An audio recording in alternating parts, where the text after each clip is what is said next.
Na yi kyau fa. Bara in je in gunsa, in gwaggwara kayukan su. Kai jama'a. Aya za ki ɗauke linki ki bar ayyukan gida Salma irin hali na gulman nan naki na gaji. Salma kar ki ja min fitina cikin gari.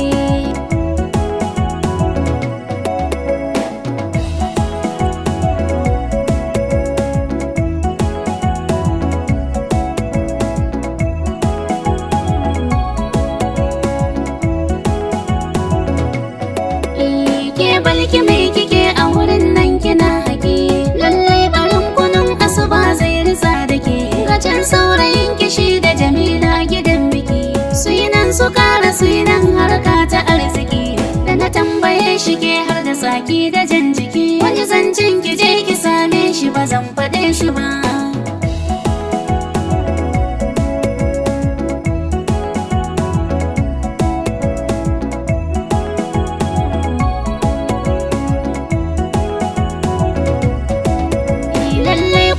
Akwai da faruɗin rigingimu, yanzu za na je na same ta Allah sai ta dumu.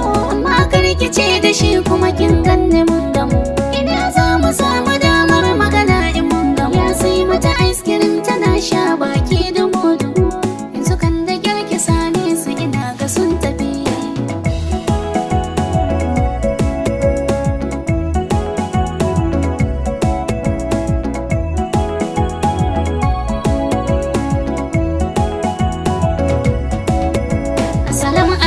Masu gidan nan suna ciki.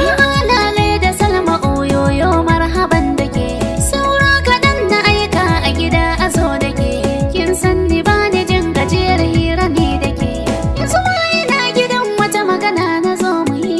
Laisa ina faɗe ta bata mun sine ki ba.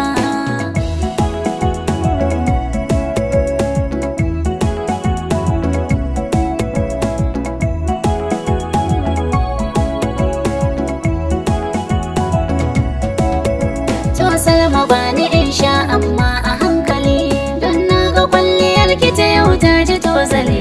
Wato mijinki mu zai raina wa hankali, sai dai in gidan guda biyu ne masu kyalkyali. In wannan gidan yake magana Allah ya kaɗan, dan nan ban ga inda za ya aje yar uwar mu ba.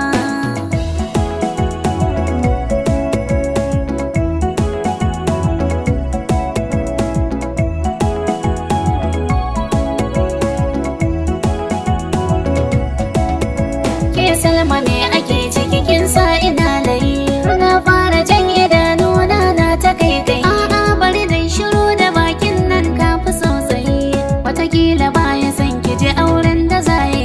Ni tun yanzu ma wallahi kina bani tausayi, na san ba za ki samu kulawa kamar ta ba.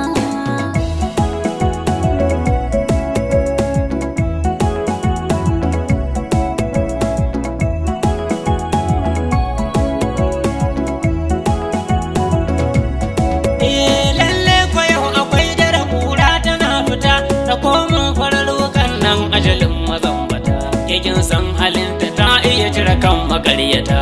Maza je ki garkame mini kofa gurin fita, ta yau banga inda za ta ga mai taimakon ta ba. Yau za ki gane kuranki, ba ke magulmaciya ba, za ki gane kuranki.